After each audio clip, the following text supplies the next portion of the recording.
ये एक क्वेश्चन मेरे दिमाग में चलता है कि इंडस वैली, सबसे पहले तो मैं बता दूँ टाइमलाइन वाइज मैं इसमें नीलेश ओक का व्यू मानता हूँ कि रामायण आज से 14,000 साल पहले हुई, महाभारत लगभग 7,000 साल अप्रॉक्सीमेटली बता रहे हैं 7,000 साल पहले हुई, इंडस वैली करीब करीब 5,000 साल पहले। तो इस हिसाब से सबसे पहले रामायण, फिर महाभारत और फिर इंडस वैली। तो अब अगर हम इसको माने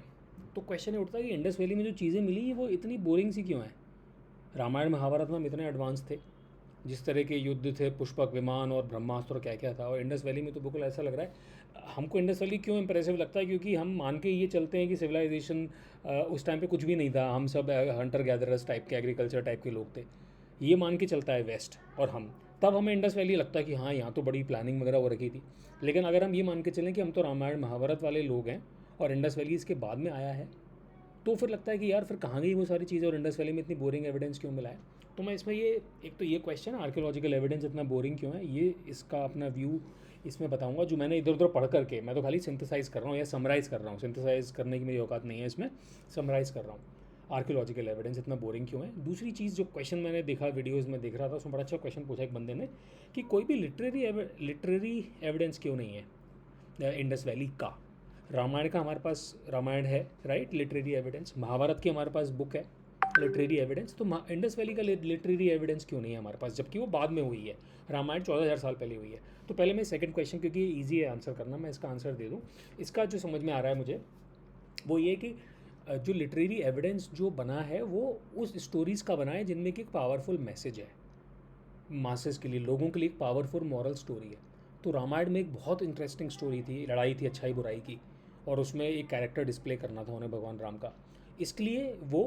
कहानी को लिखा गया, और आगे शुरू में तो लिखा भी नहीं गया, बोला गया, और फिर आगे जा के रामायण महाभारत तो मेरे ख्याल से आज से 2,500 साल पहले लिखी गई हैं, राइट।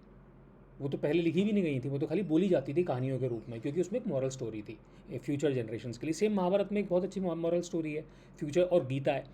इंडस वैली में कोई इस तरह की मॉरल स्टोरी नहीं है, तो इसीलिए उसमें कुछ लिखा नहीं गया और उसका कोई लिटरेरी एविडेंस इंडस वैली का हमें नहीं मिलता है। तो पहले दूसरे क्वेश्चन का आंसर ये हुआ।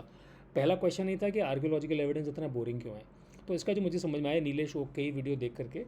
कि जो एक्साइटिंग एविडेंस है, जो रामायण महाभारत का, गोल्ड कॉइन्स मिलते हैं, कोई चैरियट्स मिलते हैं, कोई अच्छे अच्छे अस्त्र शस्त्र मिलते हैं, कोई ब्रह्मास्त्र मिलता, कुछ पैलेसेस मिलते, वो एविडेंस अगर होगा तो वो कहाँ होगा। तो सबसे पहली बात तो यह है कि वो एविडेंस एग्जिस्टिंग पॉपुलेटेड एरियाज़ के नीचे होगा, जैसे वो मथुरा के नीचे मिलेगा, वो हरियाणा में मिलेगा कुरुक्षेत्र में, वो दिल्ली में मिलेगा। अब यहाँ तो ऑलरेडी इतनी पॉपुलेशन है, तो यहाँ तो एक्सकेवेशन हुआ ही नहीं है, तो वो एक्साइटिंग एविडेंस होगा भी तो ज़मीन के नीचे होगा जहाँ पर ऑलरेडी बस्तियाँ बस गई हैं, इसके लिए हम उस एविडेंस तक नहीं पहुँच पा रहे। तो एक्सकेवेशन वहीं हुआ जहाँ पर कि कुछ भी नहीं था इंडस वैली में, तो जहाँ पर कि हमें बोरिंग एविडेंस मिला। तो इसलिए ये आंसर है कि एविडेंस इंडस वैली का बोरिंग क्यों है। हो सकता है इंडस वैली में और खोदते चले जाएँ तो उसके नीचे एक्साइटिंग एविडेंस मिले। तो एक्साइटिंग एविडेंस हमें इसलिए नहीं मिल रहा, पहली बात तो कि एक्साइटिंग एविडेंस पॉपुलेटेड एरियाज़ में है, द्वारिका में भी एक्साइटिंग एविडेंस है लेकिन वो समुद्र में चला गया है, तो इस वजह से हम उस तक नहीं पहुंच पा रहे हैं। इंडस वैली में भी एक्साइटिंग एविडेंस हो सकता है, लेकिन वो हो सकता है और नीचे मिले। तो इसका रीज़न क्या है कि और नीचे एक्साइटिंग एविडेंस है और ऊपर बोरिंग एविडेंस है। इसका रीज़न मुझे लगता है ये है कि जैसे शायद ये ग्राहम हैनकॉक्स वगैरह ने बोला भी है कि किसी एक टाइम पर फ्लडिंग वगैरह हो गई थी, तो मुझे लगता है कि रामायण महाभारत के बाद कभी ग्रेट फ्लडिंग टाइप की, जैसे द्वारका भी तो वैसे ही डिस्ट्रॉय हुआ, राइट, तो कुछ फ्लडिंग हो गई हुई जिससे कि वो सारा एविडेंस डिस्ट्रॉय हो गया, सारा सिविलाइजेशन डिस्ट्रॉय हो गए, फिर दोबारा से लाइफ स्टार्ट हुई, और फिर इंडस वैली सिविलाइजेशन आया, और इंडस वैली के साथ साथ इंडिया में साउथ में और भी आए होंगे सिविलाइजेशंस जिन्होंने दोबारा से रीस्टार्ट किया, और इसीलिए हमें जो उनका एविडेंस मिलता है उनको, क्योंकि उन्होंने दोबारा रीस्टार्ट किया, तो पुरानी डिस्कवरीज, पुरानी नॉलेज, पुराने इन्वेंशंस खो गए, वो और गहरे दबे पड़े हैं, और हमें इंडस वैली तक का ही एविडेंस मिलता है।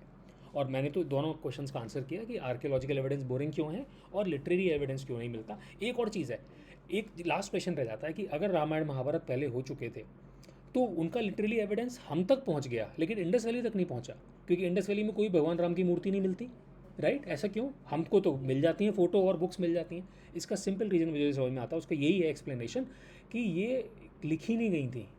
ये तो इंडस वैली के बाद लिखी गई हैं ये सारी चीज़ें, ये तो ओरल ट्रेडिशन चल रहा था, तो वहाँ पर भी हो सकता है ओरल ट्रेडिशन चलता हो, कहीं इनका कोई कोई मूर्ति नहीं थी, कोई फ़ोटो नहीं थी, कोई बुक नहीं थी। ये तो बाद में जा कर के लोगों को, जब हम थोड़ा सा और इवॉल्व हुए इंडस वैली के बाद, फिर और इवॉल्व हुए 2,000 साल पहले या 2,500 साल पहले, तब जा कर के इसको लिखा गया, और ये चली आ रही थी हमारी मेमोरी में ओरल ट्रेडिशन से। हो सकता है इंडस वैली में भी ओरल ट्रेडिशन इस तरह का रहा हो, या ये भी हो सकता है कि ना भी रहा हो, क्योंकि वो एरिया नहीं था जहाँ पर ना तो महाभारत हुई थी ना वहाँ पर रामायण हुई थी।